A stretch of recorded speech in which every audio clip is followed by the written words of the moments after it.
किसान अंदोलन ते होर दूसरे समाजिक विषयों के नाल जागृति मंच लियाने वास्ते जागृति लियाने वास्ते तुसी भैन वीर प्यारे बच्चे इकट्ठे हुए हैं तो एक अपने आप दे विच ही एक अच्छी शुरुआत है।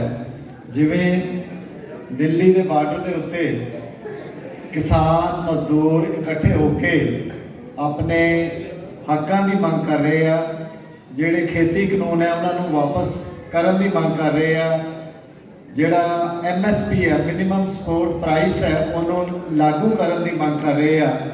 इस तरह के अनेक ही विषय आ जिन्होंने तुहानू सोचण की लोड़ है, सारी पब्लिक नू सोचण की लोड़ है।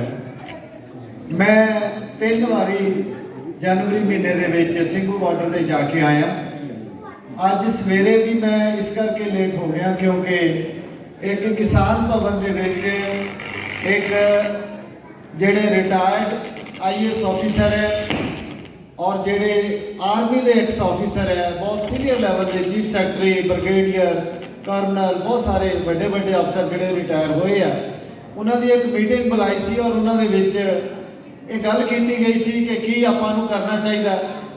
जदों असीं 31 जनवरी नूं सिंघू बॉर्डर पहुंचे तो उत्थे असीं अपने किसान लीडरां नूं मिले तो उन्होंने पूछा कि दसो असीं की कर सकते हैं। तो उन्होंने साडा जिहड़े रिटायर्ड अफसर है उन्होंने धन्नवाद करदे कहा कि सानूं तुहाडी सलाह दी तुहाडी सपोर्ट की बड़ी लोड़ है, पैसे की सानूं लोड़ नहीं है, सानूं लोड़ है तुहाडे साथ की, तुहाडे मॉरल सपोर्ट की।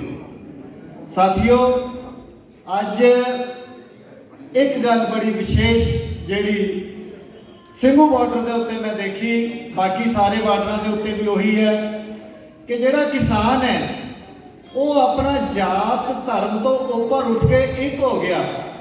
ना वह धर्म मुसलमान रहा, ना वो हिंदू रहा, ना वो सिख रहा, वो सारे उत्थे किसान बन गए आ। उन्होंने कोई किसी तरह का ये नहीं देखता कि ये किहड़े धर्म चों आ, ये दलित है, ये जट है, ये राजपूत है, ये मुसलमान है, सारियां ये जिहड़ियां हद्दां बन्ना है। जो मैं इस करके तुहानूं ये गल कहनी चाहना कि जो साडे भाजपा सरकार है इन्हां दा इक्को एक मुद्दा हैगा, वो हैगा समाज नूं वंडना, पोलराइजेशन ऑफ द सोसाइटी। कदे ये रथ यात्रा लैके जाते हैं, कदे मंदिर का इशू लैके जाते हैं, कदे ये अपना शाहीन बाग के उत्ते औरतों ते मुसलमानों ते अत्याचार करते हैं, कदे ये हुण जिहड़ा निशान साहब सानू 6वें पातशाह श्री गुरु हरगोबिंद जी ने दिता सी, वो किसी गुमराह नौजवान ने जो किले के उत्ते लहराया तो वो कहते खालिस्तानी है, ये खालिस्तानी झंडा है। दसो अपना जिहड़ा गुरुद्वारे के उत्ते आपां निशान साहब लहराने हैं कि ये खालिस्तान का झंडा है।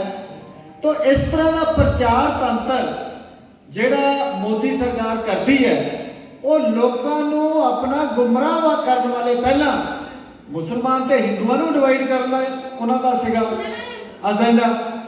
हुण जिहड़ा एजेंडा आ वो सिख नूं ते हिंदू नूं डिवाइड करने वाला है। लेकिन साथियों मैं बहुत नेड़ों इस अंदोलन को देख रहा, इनवॉल्व हो रहा है। टैलीविजन के उत्ते बहुत सारे चैनल डिबेट्स के उत्ते मैं जा रहा गल कर रहा, आपां नूं इहदे विचों की मिलना, जिहड़ा दलित समाज है इहनूं की मिलना किसान अंदोलन दे विच। जे तीनों खेती कानून बंद खत्म हो जाते हैं तो तुहाडी मजदूरी तो नहीं बदनी, तुहानूं तां जो पहला मिलना सी वही मिलेगा, इसको ज़्यादा तो कुछ नहीं मिलना। जे MSP लागू हो जाती है मिनिमम सपोर्ट प्राइस तो तुहाडी दिहाड़ी दे विच कोई वाधा नहीं होना। फिर आपां क्यों इन्हां दा साथ दे रहे हैं, किसानां दा क्यों साथ दे रहे हैं? साडे कोल तां जमीन भी नहीं है। पंजाब दे विच 35% दलित वसों है, लेकिन जमीन 3% है, ओनली 3%। लेकिन साथियों किसान का साथ इस करके देना है क्योंकि असी किसान के नेड़े हाँ, असी बनिया ब्राह्मण के नेड़े नहीं हैं। उन्होंने सदियों तो छूत छात फैलाई, वर्ण व्यवस्था फैलाई, उन्होंने अनटचेबिलिटी दी, छुआछात दिता सानू। अज मौका है किसान भरावां नूं समझण दा कि जिहड़े दलित भरा हैगे वो साडे आ। दलितां ने बाबा जीवन सिंह ने 9वें गुरु का सीस दिल्ली तो चुक के लिया सीगा, उन्होंने असीं मजहबी सिंह का नाम दे के ਉਹਦੇ ਨਾਲ ਉਸੇ तरह की जात पात की है जिहो जी ब्राह्मण करता है। सो ये मौका है हुण बाबे नानक की विचारधारा नूं लागू करन दा। ये समय है कि आओ मानस की जात सब एक ही पहचान वो दे उत्ते पहरा दईए। गरीब दलित तां नहीं चाहता कि ਉਹਦੇ ਨਾਲ छुआछात होवे, ਉਹਦੇ ਨਾਲ वितकरा होवे। ये तो जिहड़ा करदा आ ਉਹਨੂੰ घटाना पेगा, ਉਹਨੂੰ खत्म करना पेगा। अज कला किसानी का जिहड़ा घोल है, किसान पीढ़िया जा रहा, नपीढ़िया जा रहा, ये कोई शक नहीं है। असी 100% उन्होंने साथ देना बनता और दे रहे हैं। किसान मजदूर एकता जिंदाबाद दिल्ली के विच भी नारे लग रहे हैं और दलित समाज भी बहुत हम आके उत्थे गया होया। लेकिन साथियों बड़े अफसोस नाल कहना पैंदा कि साडे मुक्तसर जिले की एक धी 23 साल की लड़की दलित परिवार की नवदीप कौर, उन्होंने 12 जनवरी तो 307 का अटैम्प्ट टू मर्डर परचा उहदे करके उन्होंने जेल सुटिया होया। मनुवादी जजा ने उसकी जमानत भी नहीं ली ते किसी किसान लीडर ने हाँ का नारा नहीं मारिया कि असी उस धी नूं भी अपना छुड़ाईए, वो भी साडा साथ दे रही सी। असी अपने जिथे भी गल करते हैं, कल टीवी के उत्ते भी अपना बाइट दी, अज असी एक्स जिहड़े साबका IAS अफसर है उत्थे भी मैं गल रख के आया। ये पहला बेनती करती कि मैं 2 मिनट लैने, मैं जाना किते, उन्होंने भी ये कह के आया, रिक्वेस्ट करके आया कि मता पास करो अज कि असी उस भैन की, उस लड़की की, अपनी धी की मदद करनी है, क्योंकि वो मजदूर है, मजदूर परिवार नाल संबंधित है और उत्थे उन्होंने जेल दे विच डकिया होया। मैं इस करके तुहानूं गल कर रहा, इस करके नहीं मैं कर रहा कि असी कोई डिवीजन करनी है या असी किसी प्रति कोई गलत भावना पैदा करनी है। मैं इस करके कर रहा कि जदों तक तुसी मनां दे विचों एक नहीं हुंदे उदों तक ये जंग जितनी संभव नहीं है। अज केंद्र सरकार ने इस तो पहला कि मैं उन्होंने की कारनामे किए हैं, मैं उस तो पहला थोड़ा अपने आप बारे दसना चाहांगा कि मेरा परिवार भी अपना नवांशहर जिले दे विच, मेरे पिताजी खेतीबाड़ी करते सी, किसान सी, अपनी जमीन नहीं सी, अध ते जमीन लैके वांदे सी। मेरे माता जी भी नाल खेतों च काम करते सी, मेरे भैन भरा सारे पढ़ते सी, असी 4 भरा ते 2 भैणां, सारे पढ़ लिख के वड्डियां वड्डियां नौकरियां दे उत्ते आ गए। मैं IAS बन गया, 4 जिलों के विच मैं डिप्टी कमिश्नर रहा, मैं जलंधर डिवीजन का, पटियाला डिवीजन का डिवीजनल कमिश्नर भी रहा, मैं वड्डे अहुदे ते जाके रिटायर होया। 2.5 लाख रुपया मैनूं तनख्वाह मिलती सी, अज रिटायरमेंट तो बाद भी 1.25 लाख रुपया मैनूं पेंशन मिलती है।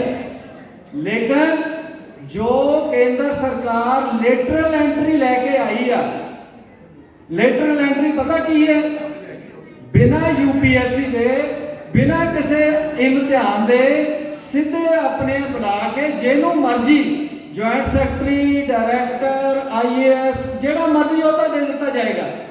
5 तरीक नूं एक जिहड़ा DOPT है, department of personnel and training, जिहड़ा अपना UPSC वगैरह दे इम्तिहान करवांदा है, उन्होंने मंत्री ने एक स्टेटमेंट दी है कि ਇਹਦੇ ਵਿੱਚ रिजर्वेशन नहीं होएगी, ये मैरिट ते रखे जाएंगे लोग।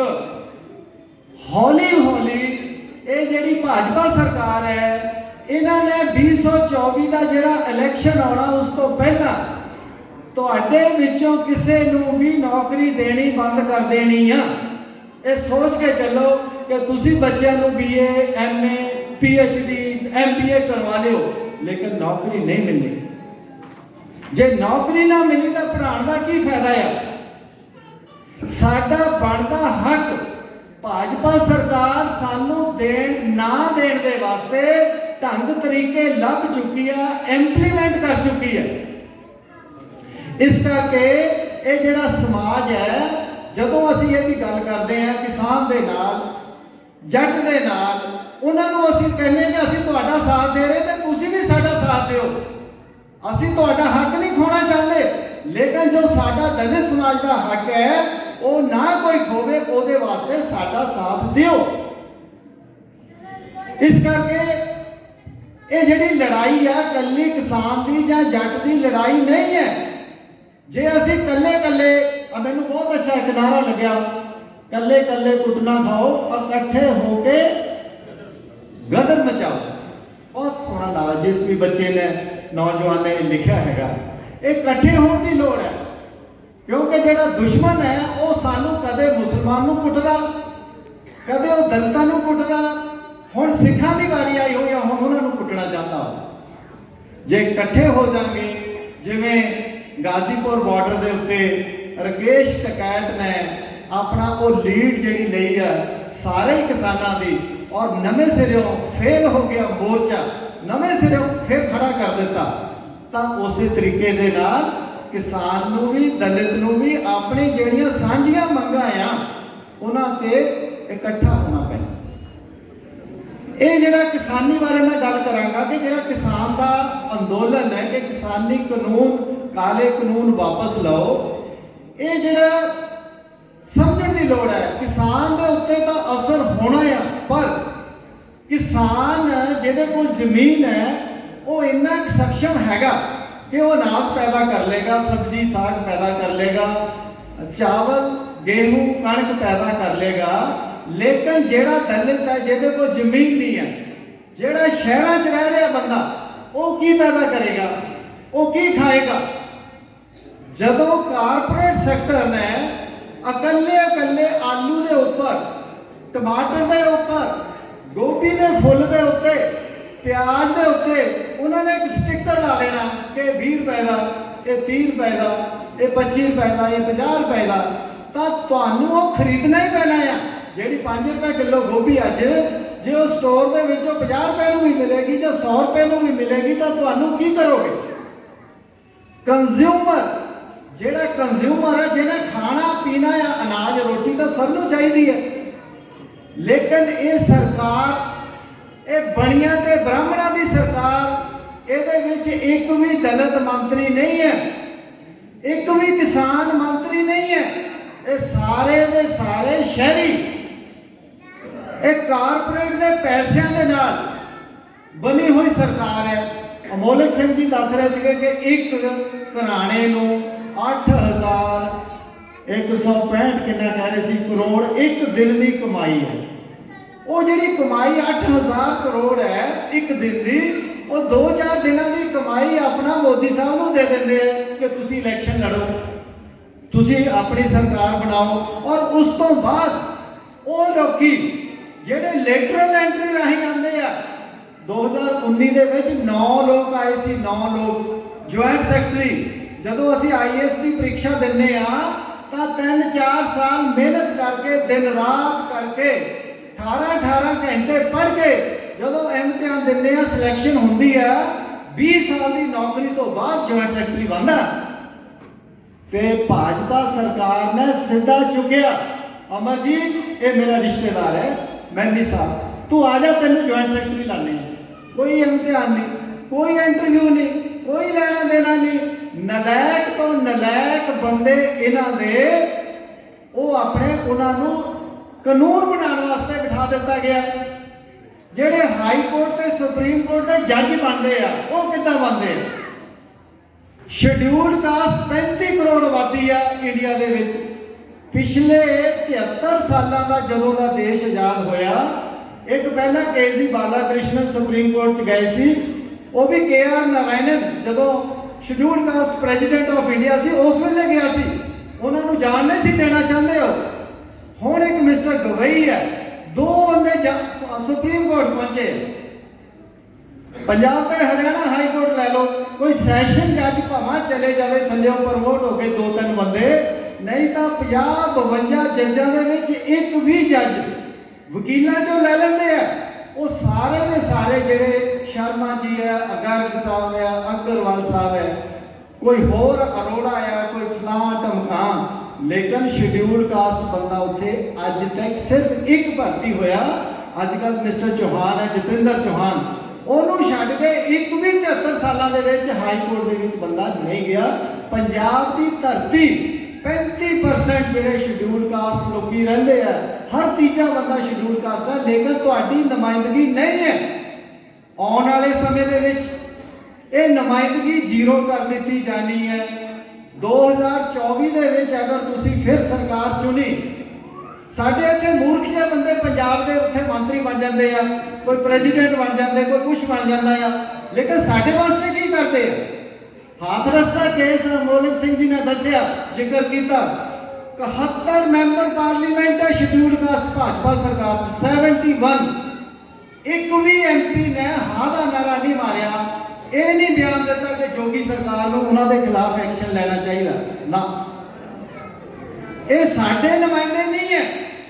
ਤੁਹਾਨੂੰ ਸਾਥੀਓ ਇਹ ਸੋਚਣਾ ਪੈਣਾ ਕਿ ਅਸੀਂ ਵੋਟ ਜਿਹੜੀ ਦੇ ਰਹੇ ਹਾਂ, ਇਹ ਬਹੁਤ ਕੀਮਤੀ ਖਜ਼ਾਨਾ ਬਾਬਾ ਸਾਹਿਬ ਭੀਮਰਾਓ ਅੰਬੇਡਕਰ ਨੇ ਤੁਹਾਨੂੰ ਦਿੱਤਾ ਸੀ, ਬਹੁਤ ਕੀਮਤੀ।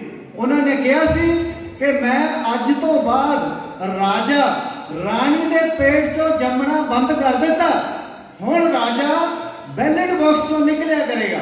ਅੱਜ ਆਪਾਂ ਈਵੀਐਮ ਦੀ ਵਰਤੋਂ ਕਰਦੇ ਹਾਂ, ਇਲੈਕਟ੍ਰੋਨਿਕ ਵੋਟਿੰਗ ਮਸ਼ੀਨ, ਤਾਂ ਉਸ ਵੇਲੇ ਪਹਿਲਾਂ ਪਰਚੀ ਪਾਉਂਦੇ ਹੁੰਦੇ ਸੀ, ਤੁਹਾਡੇ ਜੋ ਬਜ਼ੁਰਗਾਂ ਨੇ ਪਾਈ ਹੋਣੀ ਹੈ ਪਰਚੀ ਬਹੁਤਿਆਂ ਨੇ, ਤਾਂ ਉਹਨਾਂ ਨੇ ਕਿਹਾ ਬੈਲਟ ਬਾਕਸ ਤੋਂ ਹੁਣ ਰਾਜਾ ਨਿਕਲਿਆ ਕਰੇਗਾ। ਵੋਟਾਂ ਦੀ ਗਿਣਤੀ ਹੋਏਗੀ, ਜਿਹੜਾ ਜਿੱਤੇਗਾ ਉਹ ਸਾਡਾ ਐਮਐਲਏ ਬਣੇਗਾ, ਐਮਪੀ ਬਣੇਗਾ, ਉਹ ਮੁੱਖ ਮੰਤਰੀ ਬਣੇਗਾ, ਉਹ ਪ੍ਰਾਈਮ ਮਿਨਿਸਟਰ ਬਣੇਗਾ। ਲੇਕਿਨ ਅਸੀਂ ਆਪਣੀ ਵੋਟ ਦੀ ਵੈਲਿਊ ਨੂੰ ਨਹੀਂ ਪਹਿਚਾਨਦੇ, ਅਸੀਂ ਆਪਣੀ ਵੋਟ ਦੀ ਕੀਮਤ ਨੂੰ ਨਹੀਂ ਪਹਿਚਾਨਦੇ। ਕਦੇ ਦਾਰੂ ਲੈ ਕੇ ਵੋਟ ਪਾ ਦਿੰਦੇ ਆ, ਕਦੇ ਪੈਸੇ ਲੈ ਕੇ ਵੋਟ ਪਾ ਦਿੰਦੇ ਆ। ਸਾਥੀਓ, ਬਾਬਾ ਸਾਹਿਬ ਅੰਬੇਡਕਰ ਨੇ ਸਾਡੇ ਵਾਸਤੇ 3 ਤਰ੍ਹਾਂ ਦੇ ਨਿਆਂ ਦੀ ਗੱਲ ਕੀਤੀ ਸੀ। 3 ਤਰ੍ਹਾਂ ਦਾ ਨਿਆਂ ਹਰ ਇਨਸਾਨ ਨੂੰ ਮਿਲਣਾ ਚਾਹੀਦਾ। ਇਸ ਤਰ੍ਹਾਂ ਦਾ ਸੋਸ਼ਲ, ਇਕਨੋਮਿਕ ਐਂਡ ਪੋਲੀਟੀਕਲ। ਉਹਨਾਂ ਨੇ ਜਿਹੜੀ ਰੈਜ਼ਰਵੇਸ਼ਨ ਹੈ, ਇਹ ਰੈਜ਼ਰਵੇਸ਼ਨ ਦੀ ਗੱਲ ਨਹੀਂ ਸੀ ਕਹੀ ਕਿ ਸਾਨੂੰ ਰੈਜ਼ਰਵੇਸ਼ਨ ਦਿਓ। ਉਹਨਾਂ ਨੇ ਕਿਹਾ ਸੀਗਾ, ਸੰਵਿਧਾਨ 'ਚ ਲਿਖਿਆ ਡਿਊ ਰਿਪਰੈਜ਼ੈਂਟੇਸ਼ਨ।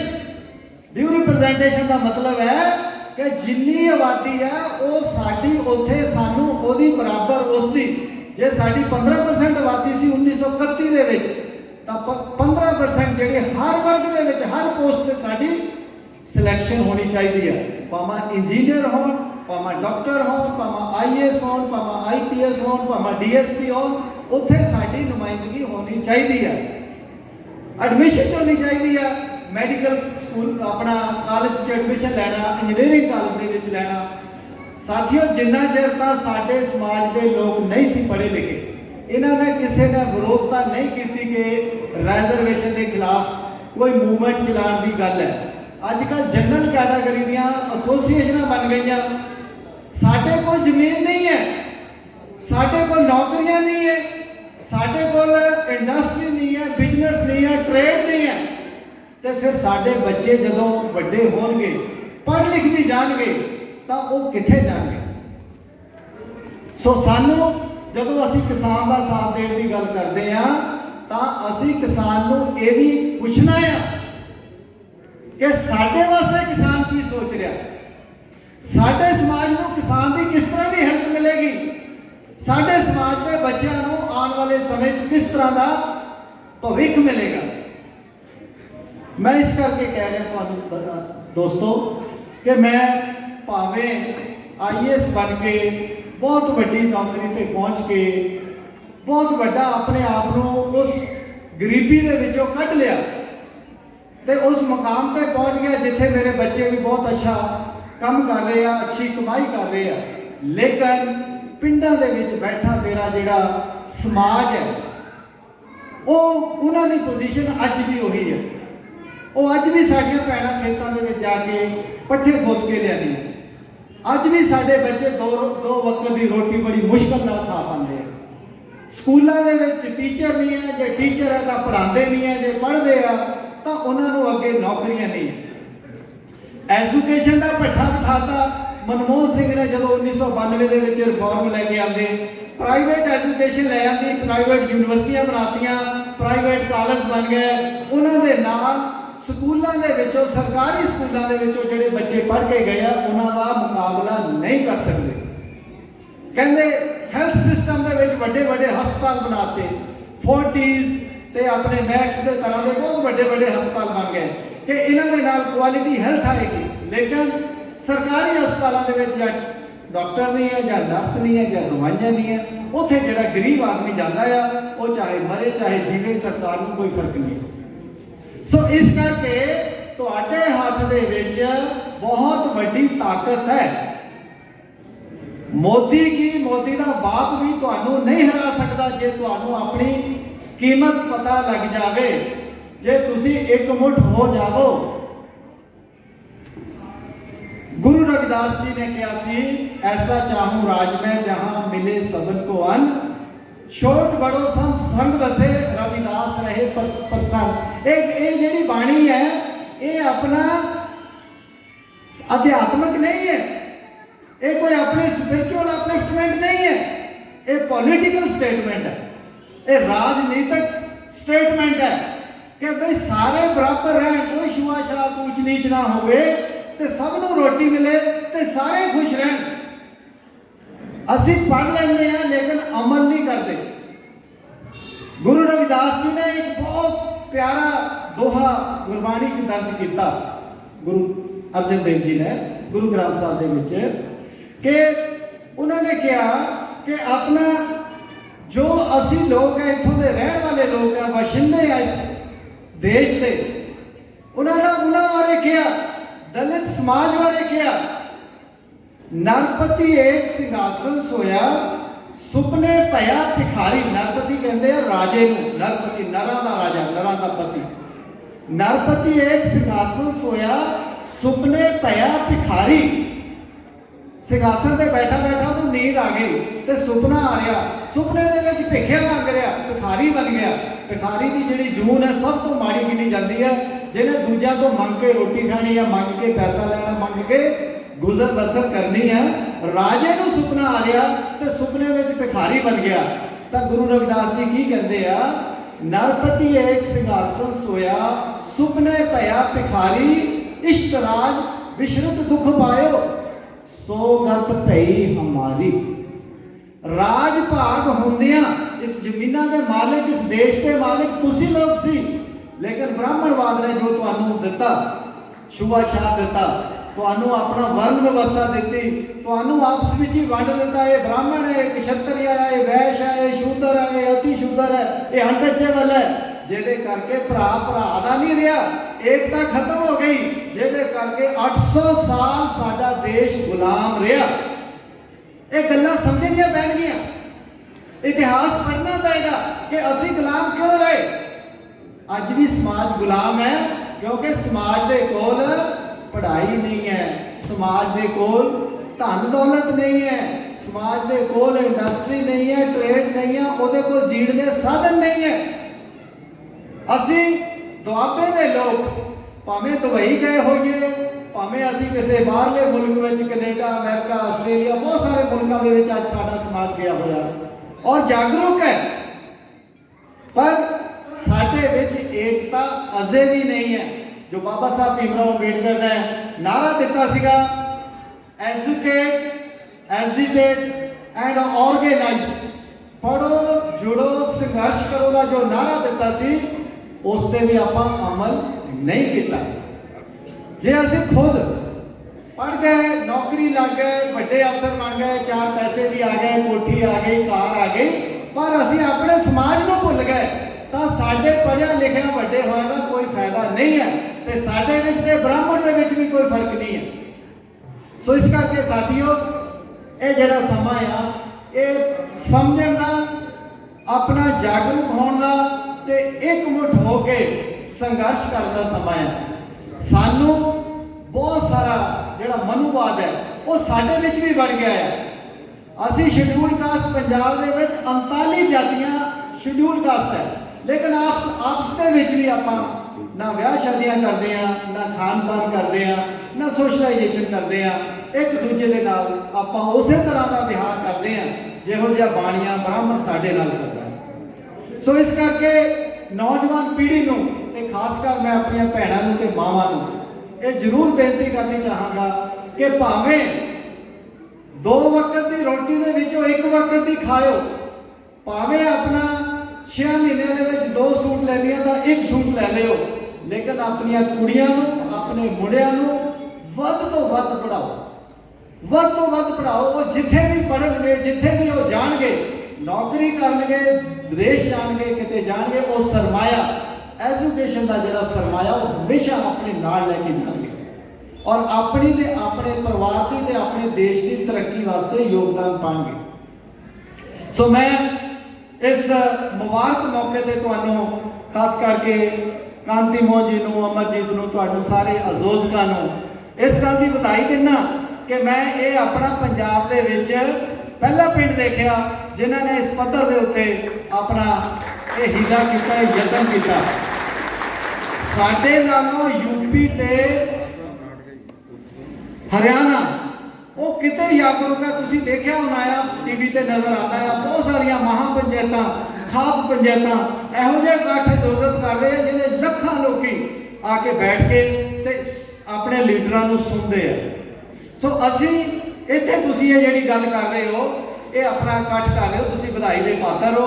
ਮੈਂ ਆਪਣੀ ਗੱਲ ਖਤਮ ਕਰਨ ਤੋਂ ਪਹਿਲਾਂ ਇੱਕ ਗੱਲ ਤੁਹਾਨੂੰ ਜਾਗਰੂਕਤਾ ਹੈ ਤੁਹਾਨੂੰ ਦੱਸਣਾ ਚਾਹੁੰਦਾ ਆ ਕਿ ਇੱਕ ਦਿਨ ਜਦੋਂ ਕਿਸਾਨ ਲੀਡਰ ਇਕੱਠੇ ਹੋ ਕੇ ਗ੍ਰਹਿ ਮੰਤਰੀ ਨੂੰ ਮਿਲਣ ਗਏ ਕਿ ਜੀ ਆਪਣਾ ਇਹ 3 ਕਾਨੂੰਨ ਸਾਡੇ ਹਿੱਤ 'ਚ ਨਹੀਂ ਹੈ, ਇਹ ਵਾਪਸ ਲੈ ਲਓ, ਤਾਂ ਗ੍ਰਹਿ ਮੰਤਰੀ ਦਾ ਇਹ ਜਵਾਬ ਸੀਗਾ ਕਿ ਜੇ ਮੈਂ ਤੁਹਾਡੇ ਕਾਨੂੰਨ ਵਾਪਸ ਲੈ ਲਵਾਂ ਤੇ ਕੱਲ ਨੂੰ ਜਿਹੜੇ ਲੇਬਰ ਵਾਲੇ ਉੱਠ ਕੇ ਉਹ ਵੀ ਆ ਜਾਣਗੇ।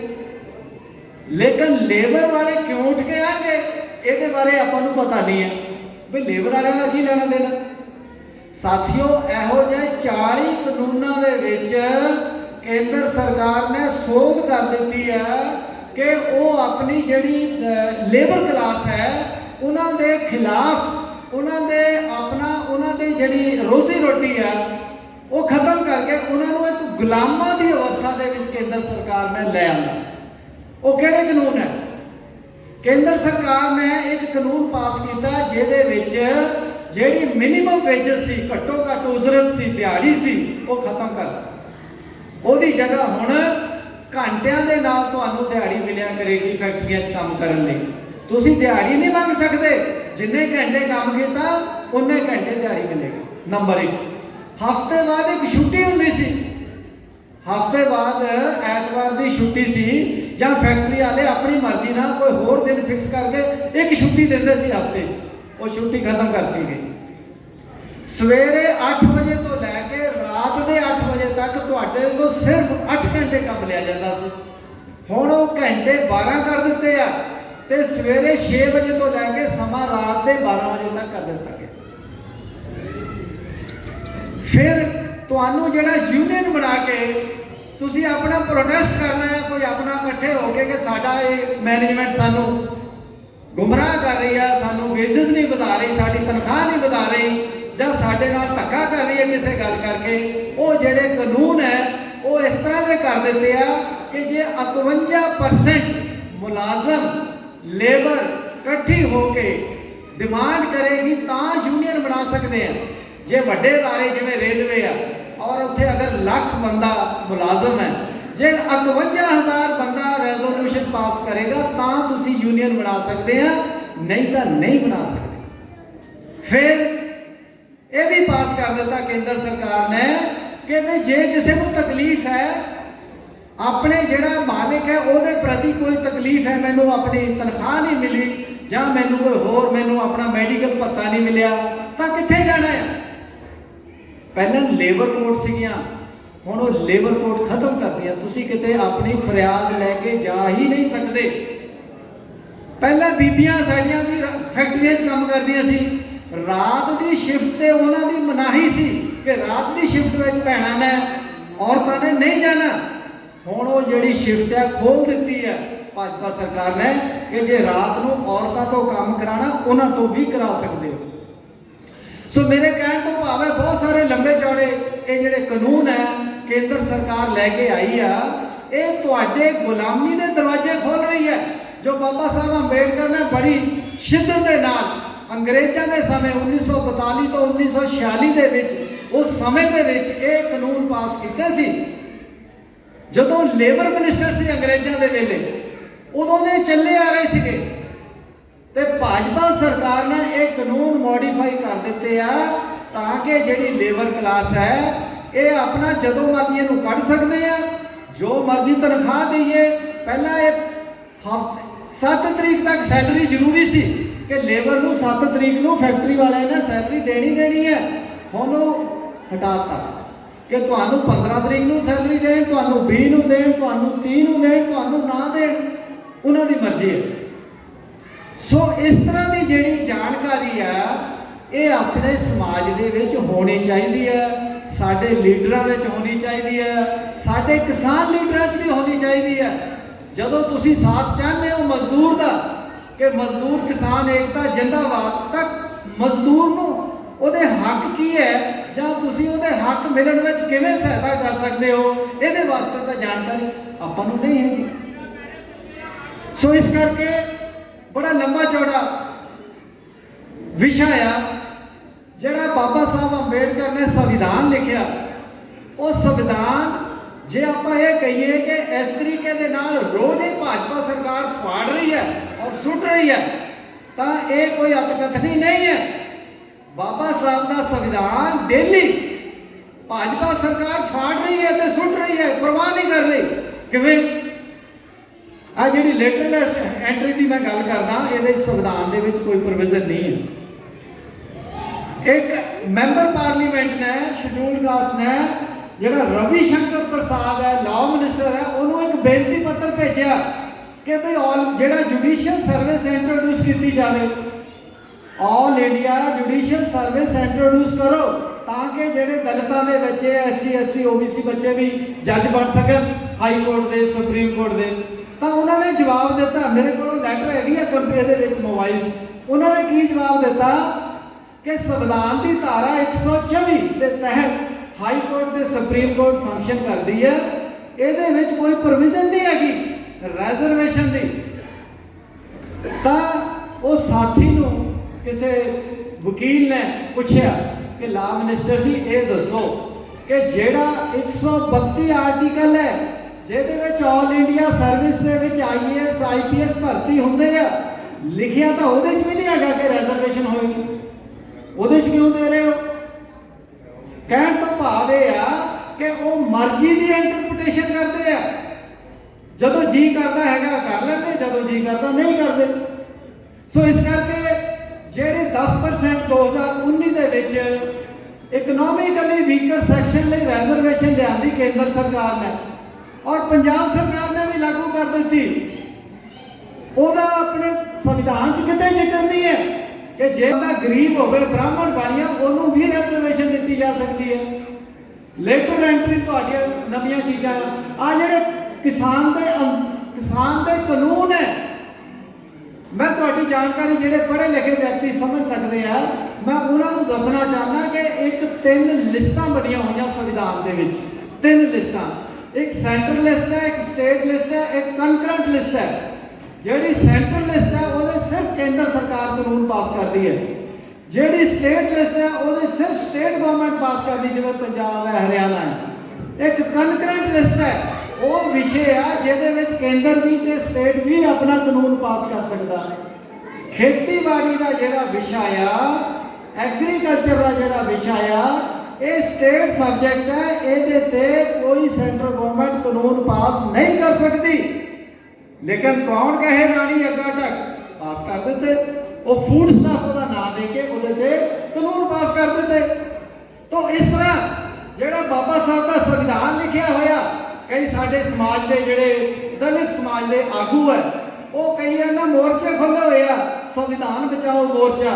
ਪਤਾ ਹੈ ਨਹੀਂਗਾ ਕਿ ਸੰਵਿਧਾਨ ਤਾਂ ਰੋਜ਼ ਹੀ ਫਾੜਿਆ ਜਾ ਰਿਹਾ।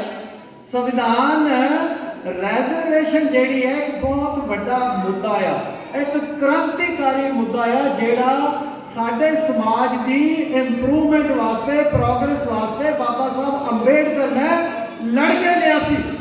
ਜੇ ਉਹਦਾ ਖਾਤਮਾ ਹੋ ਗਿਆ ਤਾਂ ਸਾਥੀਓ ਇਹ ਸਮਝ ਕੇ ਚੱਲੋ ਕਿ ਇਹ ਜਿਹੜਾ ਸਾਡਾ ਸਮਾਜ ਹੈ, ਪੜ੍ਹੇ ਲਿਖੇ ਹੋਣ ਦੇ ਬਾਵਜੂਦ ਵੀ ਸਾਡੇ ਬੱਚੇ ਦਿਹਾੜੀ ਕਰਨ ਲਈ ਮਜਬੂਰ ਹੋ ਜਾਣਗੇ। ਇਸ ਕਰਕੇ ਆਪਣਾ ਮੈਨੂੰ ਇਸ਼ਾਰਾ ਹੋ ਗਿਆ ਕਿ ਹੁਣ ਮੈਂ ਨਾਟਕ ਦੇਖਣ ਦਾ ਟਾਈਮ ਹੋ ਗਿਆ ਹੈਗਾ। ਸੋ ਆਪਣਾ ਅਲਟੀਮੇਟਲੀ ਜਿਹੜਾ ਸਾਡਾ ਮਿਸ਼ਨ ਹੈ, ਉਹ ਸਾਡਾ ਮਿਸ਼ਨ ਹੈ ਪੜ੍ਹਨ ਦਾ, ਪੜ੍ਹ ਕੇ ਇਕੱਠੇ ਹੋਣ ਦਾ, ਇਕੱਠੇ ਹੋ ਕੇ ਲੜਨ ਦਾ। ਬਾਬਾ ਸਾਹਿਬ ਅੰਬੇਡਕਰ ਨੇ ਕਿਹਾ ਸੀ ਹੋਰ ਸੰਘਰਸ਼, ਹੋਰ ਸੰਘਰਸ਼, ਹੋਰ ਤਿਆਗ, ਬਿਨਾਂ ਲੜਿਆ ਮਿਲਣਾ ਕੁਛ ਨਹੀਂ ਹੈ। ਫਿਰ ਉਹ ਲੜਾਈ ਕਰਨ ਵਾਲਾ ਸਾਹਮਣੇ, ਚਾਹੇ ਭਾਜਪਾ ਹੋਵੇ, ਚਾਹੇ ਕਾਂਗਰਸ ਹੋਵੇ, ਚਾਹੇ ਅਕਾਲੀ ਦਲ ਹੋਵੇ, ਸਾਨੂੰ ਪਰਵਾਹ ਨਹੀਂ ਕਰਨੀ ਚਾਹੀਦੀ। ਸਾਨੂੰ ਆਪਣੇ ਹੱਕਾਂ ਲਈ ਖੜਨਾ ਪੈਣਾ, ਲੜਨਾ ਪੈਣਾ, ਤਾਂ ਹੀ ਤੁਸੀਂ ਆਪਣੇ ਅਧਿਕਾਰ ਪ੍ਰਾਪਤ ਕਰ ਸਕੋਗੇ। ਭੈਣਾਂ ਨੂੰ ਮੈਂ ਬੇਨਤੀ ਕਰਦਾ, ਮੈਂ ਤੁਹਾਡੇ ਵਰਗੀ ਇੱਕ ਮਾਤਾ ਦੇ ਘਰੋਂ ਪੈਦਾ ਹੋ ਕੇ ਅਗਰ IAS ਬਣ ਸਕਦਾ, ਪ੍ਰਿੰਸੀਪਲ ਸੈਕਟਰੀ ਬਣ ਸਕਦਾ, ਤਾਂ ਤੁਸੀਂ ਆਪਣੇ ਬੱਚਿਆਂ ਨੂੰ ਵੱਧ ਤੋਂ ਵੱਧ ਪੜ੍ਹਾਓ ਔਰ ਵੱਡੇ ਵੱਡੇ ਅਹੁਦਿਆਂ ਤੇ ਉਹਨਾਂ ਨੂੰ ਲੈ ਕੇ ਜਾਓ, ਤਾਂ ਕਿ ਆਪਣੇ ਸਮਾਜ ਨੂੰ ਉੱਪਰ ਲੈ ਕੇ ਜਾਣ। ਬਹੁਤ ਬਹੁਤ ਧੰਨਵਾਦ।